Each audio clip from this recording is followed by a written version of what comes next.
Firstly, I want to tell you a few words.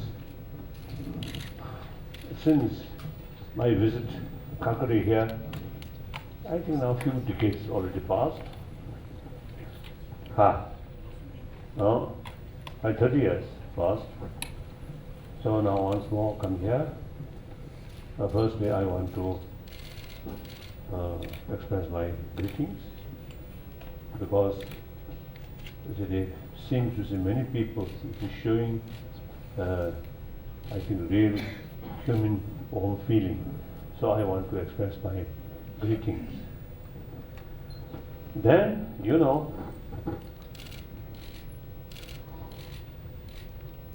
last now 50 years, one thing I learned, that we need pay more attention about our inner value, so that at least some of the man-made problem can reduce, and also more human values, more experience of human value, then I think we can talk such people more easily. Through that way, there is greater chance to solve our problem through negotiation, through dialogue. So therefore, number one, my commitment is wherever I go, I always try to make clear that there are, besides money value or power value, the spiritual value is very, very important. So I consider myself as a messenger of India, ancient Indian thought. So wherever I go, I always try to make clear all different major traditions, in spite of different philosophy, different concept. We all carry the same message of love, compassion, forgiveness, these things. So therefore, and meantime, humanity needs variety of religion. Therefore, they remain different traditions. Meantime, having very close contact with each other on the basis of mutual understanding, mutual respect. So that's my number two commitment, promotion of harmony. So why I tell to you is because media people also have very important role in these two fields. Promotion of human value, and educate people just looking material value. You may not get inner peace. So inner peace also necessary. So therefore, you must pay more attention about our other values, not just the physical value of physical comfort, but also mental comfort. That I think the media people, not as a news, but you see, educate people. That I think you also have potential, great potential. Then also the promotion of harmony, there also you see you have an important role. So I just want to share with you.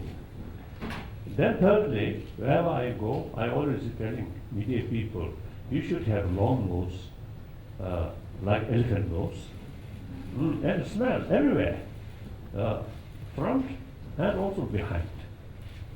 Usually in front, everybody tries to be nice, isn't it? Often it's something going on behind. So that, particularly in democratic country, is the safeguard of the healthy society, less corruption in the field of power, field of money, all fields. You see, in order to less sort of corruption, the media people have special important role. Clear, investigate everywhere, thoroughly, write it. You yourself should be honest, truthful, unbiased, objective. Then make clear to the public. That's important in order to have more clean society, healthy society. That's important. So that's all. No. It's not a question. Now here, overall ecological problem is very, very serious matter. The global warming. Now this really already bring some unfamiliar sort of disaster, as a typhoons The cyclones. or cyclones or these things. An earthquake that whether it is there some related or not, I don't know. But in any way, I heard this is some tsunami type of problem in some of the islands in Indonesia, and also earthquake. So according to these experts, scientists, they according this present global warming goes continuously, then say after 20, 30, 40 years, some of the lowland big cities which may submerge away, emerge away, Submerged underwater. submerge underwater. And I think the pattern of the Climate. millions of farmers, you see the now pattern of weather pattern is changing. So there are a lot of sort of difficulties, a lot of disturbances. So that I know is very, very important. Now to your particular question, using oil, right? Yeah. Taking oil. Expecting oil. Now, if you go extreme, the pattern, all these things, I think extreme. Another extreme, you see, oil is necessary, useful, therefore, you see, the regardless consequences of these, of the environment, these things. That also another extreme. So we have to find some kind of middle way, using natural resources with maximum care of environment protection. And in some cases, if there is only two choices, destruction of the environment and losing some money, then I think we have to choose losing money, I think. Then in Europe, also I think Japan, there's some new factories, you see, they built according the minimum effect on the environment impact. So it worked. Now I remember very clearly, one time in Sweden, in Stockholm, you see, there one river in the city, middle of the city is one river. And some my Swedish friend told me that I think already, 15 years ago. So they told me some time ago, in that river, no fish because of too much pollution. Then later, they say nowadays there is some fish now return because they alongside of the river, in many factories, so they take special care about Environmental impact. Environmental impact. So result already you see within you see 1 decade. So there is possibility to take special care without closing factories like that. Then of course I'm not expert. How to do I don't know. But next question. Do you expect to ever return to Tibet? Yes, we believe. The main reason is if we look at that issue locally, then really hopeless. But if you look at the issue from a wider perspective, then things are really changing. More and more Chinese now really showing, mainly intellectuals or writers, really showing solidarity with us. And the Communist Party also, now they just carried the 60th anniversary. So last 60 years, I wanted to see, So that summarize it. Right. Summarize like this. Last 60 years, 4 eras. Number 1 era, Morse era. Then Deng Xiaoping era. Then Jiang Zemin era. Now President Hu Jintao's era. 4 eras. Now look, Mao's era emphasis importance of ideology. So in order to keep pure ideology, he sacrificed many other things. Then Deng Xiaoping era, forget that. The money is more important. Richness is glorious. So he started the whole sort of train towards now capitalism. So now today, I think one very unique thing is a communist without communist ideology. It is something quite surprising. So big change. So today, no longer socialist country, but capitalist country. So that Deng Xiaoping started Deng Xiaoping era. So that really bring, I think, immense sort of help to bring up today's poverty rate, The living standard. living standard, particularly in coastlines, like that. Then, at that time, you see, there, around the Chinese, is some sort of what's the joke at that time. You see, they 2 cars is coming.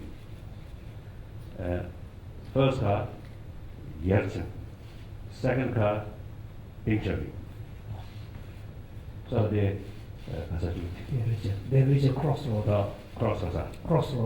crossroad, one socialism, one capitalism. When the Yeltsin's car reach, without hesitation, just cross, enter to the capital store. Side. That way. And then the Jiang Thank you. no, Jiang Zemin is a car, is coming. Then little hesitate at the cross. Little hesitate. Then Deng Xiaoping, you see, indicated the light should open Indicate the towards- socialism, but real to move capitalism. So it's a big change. Then third era, Jiang Zemin. During Jiang Zemin era, now the new reality, the middle class people, now the number of middle class much increased, and then also wealthier people also now, some billionaires also now coming. So these not only sort of develop, but also remain very, very influential in the society. Therefore, Communist Party no longer be just a party for working class people. So idea of 3 represents. So recently, I also jokingly telling some my Chinese sort of friend, mainly intellectuals, I mentioned. Now it seems to be necessary. The Communist Party should represent 4 instead of 3, 4. 4th means those minorities. I mentioned like that. The Chinese communist must represent all the minorities. I think better it will become more equality. Otherwise it's difficult, isn't it? So then the fourth era, the Hu Jintao era. Because of now, you see the party no longer party of the working class people. So you see those farmers and also factory workers, you see their special privilege now much reduced. Therefore, you see create gap, rich and poor in these things. And also between differences between coastline areas, people living standard, and interior. So he special emphasis about harmonious society. So these shows same Communist Party, due to new reality, they act according to new reality. They have the ability to act. So therefore, now President Wu Jintao emphasizes harmonious society. I fully support, I fully agree. But in order to bring harmony, the key factor is trust. Trust, you know. Without trust, how can develop harmony? Harmony means friendship. Harmony, friendship, these are very close. So friendship must be based on trust. So now the method to bring harmony in society or rely more force, using force. This is big contradiction. This is counterproductive. Yeah. Relying using force brings fear. Fear destroys trust. Without trust, how can develop harmony? Isn't it? So therefore, judging from wider perspective, things are moving. Things are moving. Now, say, I mean, 30, 40 years ago, I think nobody dare criticize their leader in tea shops or restaurants like that. Nowadays in China proper, it's the people. It's without fear, criticize. Of course, they formally, that's difficult. Otherwise, this is the people, much free, like that. And then also because of the internet, new technology, that also makes differences. So therefore, basically, very hopeful. And another important thing is Tibetan spirit inside Tibet, extremely strong. I met some Tibetans recent month.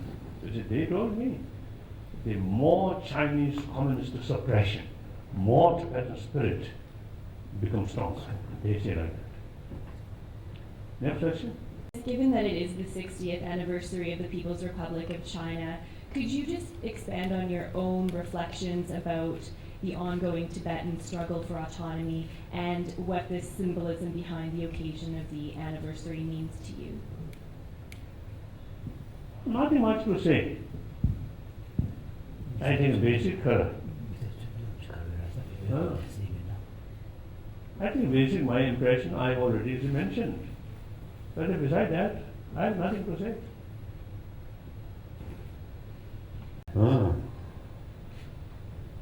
I think the intervention, militarily, Iraq, Afghanistan. I think Iraq and Afghanistan situation is very complicated. The intervention create more complication.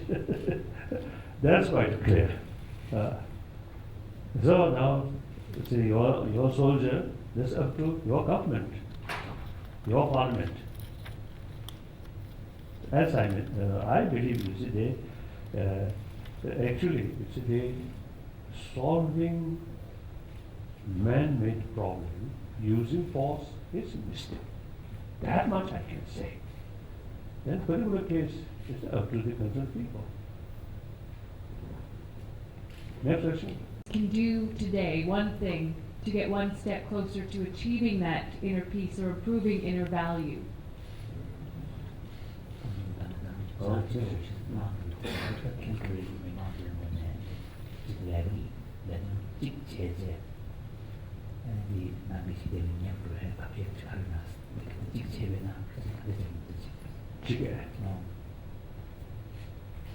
I don't know. You have to find out. I don't know. Of course, basically, as I always mentioned, the education. Now, one is the problem is the appearance and reality always gap. And then secondly, today's reality and also the traditional way of thinking, they are also gap. So how to reduce this gap through education, through awareness. That I feel very strongly. Today's reality, as I always emphasize, the concept of we and they already gone. Whole world should consider part of we. But our perception still very much alive, the concept of we and they. So I think our younger generation, I think, should educate the reality more. That much I know. Then particular sort of contribution by Calgary people here. That I don't know. Among industry around here, any military industry? Are there any? No. What kind of military? What kind of military industries are around here? What kind of weapon? No? Telecommunications. Communication. No. That's okay. That's no problem. But producing weapons, guns, artillery, bombs, then you see indirectly you also making contribution. One portion of your question, right? Main question is right. Judging 20th century's event. First World War, Second World War, I think at least the Second World War, I think protected Western value of democracy. And Korean War protected South Korea, its freedom and eventually economic prosperity also take place because of they protected. So some cases in the past, violence, at least there is some Results. some positive result. But then Vietnamese war, totally failure. Now Iran war and Afghanistan, I think too early to say. Too early to say. So far, I think a failure. The using military forces, the other hardliners becoming even more harder. And also so sometimes I think due to civilian casualty, the other side also sometimes I think getting more sympathy from local people. So very, very complicated. One thing I'm quite sure, in early period, say you see before 30, 40 years, if you say Western, the industrialized nations like the European Union and also the United States, I think spend more in education in these areas. I think today the picture may be different. That much I feel. Instead of spending billions of dollars for kids, but instead of that, it's billions of dollars spent education, health in these rural area and underdeveloped area. I think picture, will be different. Now one was my worry. I had a few occasions visit Jordan. So among the Muslim world, Arab world, the image of the United States, a little bit degenerated. Still, America, as a country, I think still champion of democracy, freedom, liberty. Basically, still like that. But then it is sometimes due to the government policy, millions of people to get different impression. That I think quite serious. I think Serious. like that. Finish now. So the relationship of the Tibetan people with the People's Republic? Next 60 years. How much is left? I think too long. I don't know. As I mentioned earlier, the overall picture actually is the March crisis last year. After that, at that time, we very much hoped entire Tibetan population expressed their grievance. That also is not just certain thing. Last winter, I met some Tibetan who come from Tibet, and particularly I remember it's one old Tibetan with his friend, one Chinese businessman. Together came to see me, and then that is old Tibetan, which he told me the grievance, Tibetan mind, through 3 generations, now this time expressed publicly. Take risk. He mentioned that. So you see that sort of expression is the last 50, 60 years grievance. So at that time, I very much hoped the Chinese leaders now may realize the reality, because there's always gap, reality and the official report. Big gap. And you know, it's a totalitarian system. Always, you see, full of hypocrisy there. You see, therefore, you see, too much censorship, too much distorted information because of hypocritical sort of attitude, like that.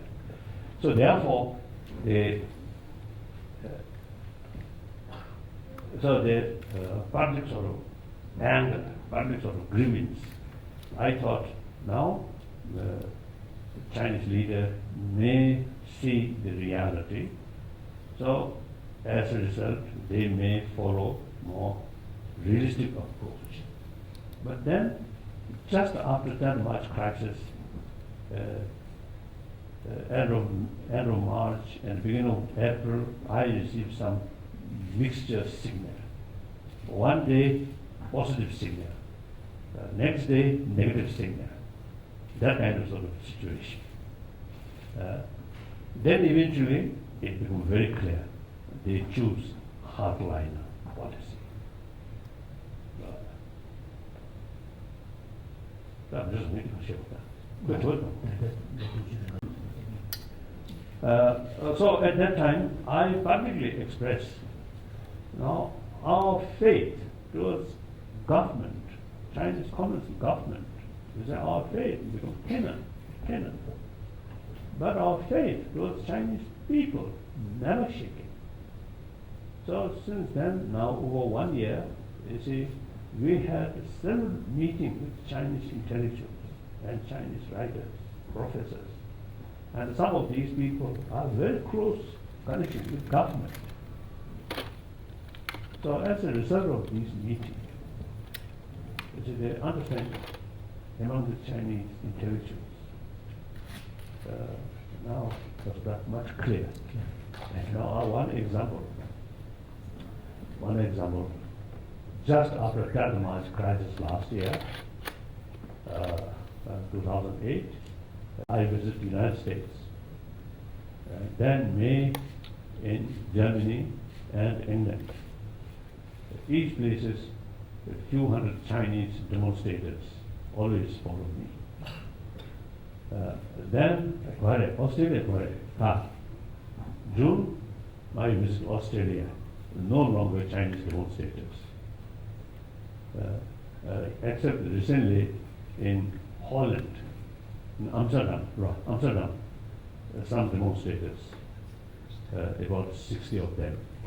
You see, no enthusiasm, just they gathered there, they just is enjoying the vision as a scenery. The view. The view, like that. One or two persons, you see, give some lecture, and one or two is a Chinese student is listening. And then actually I was told by one Chinese intellectual, the previous day, one Chinese student who are among the Chinese government sponsored scholarship student, one Chinese, came to his home and told him, the Chinese embassy there told those sponsored, the Chinese government sponsored student, they should demonstrate, and they get one T-shirt, and that day they will have good lunch. So that Chinese student is asked that my friend, he do not want to go there, but then the friend, the professor, he told him should go there and watch what is happening. So like that. So that kind of situation. So now just last I think 4 days in Vancouver, the large number of Chinese the community there, but nothing. There is no. So these are the indication, the clearer awareness about the true situation. Then there's nothing to oppose us like that. So currently, so therefore, you see, my faith towards Chinese people, you see, as a result of meeting these people, and become more stronger. So after all, people, most important, isn't it? Like that. So all these Chinese professors, I think, few hundred, I met them, and also we noticed, I think, over 1 year, article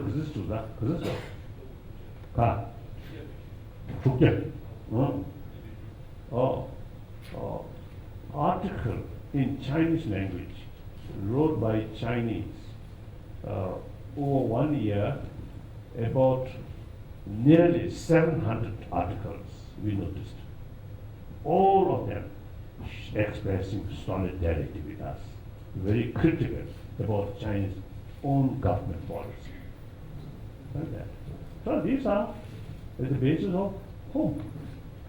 And after all, any sensible Chinese will know, you see, the presence of this situation, not only in Tibet, but also in Uyghur Autonomous Region.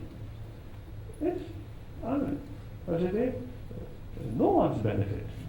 We have to find ways and means to solve these things in order to build really united people from China, and in order to make more important role on this planet, the respect of people from China, whole world, the rest of the world, respect or trust to the Chinese government is very, very essential.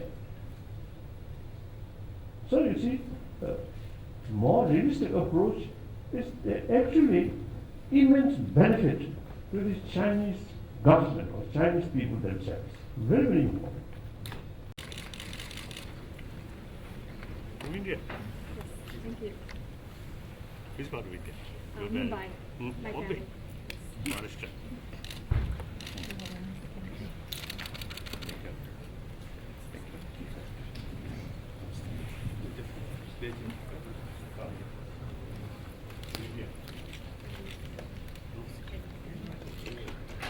Oh, Indian origin.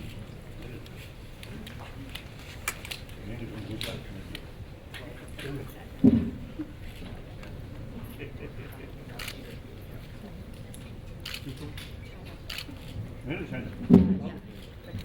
Yeah, I'm Chinese. I'm Canadian right now. Thank you.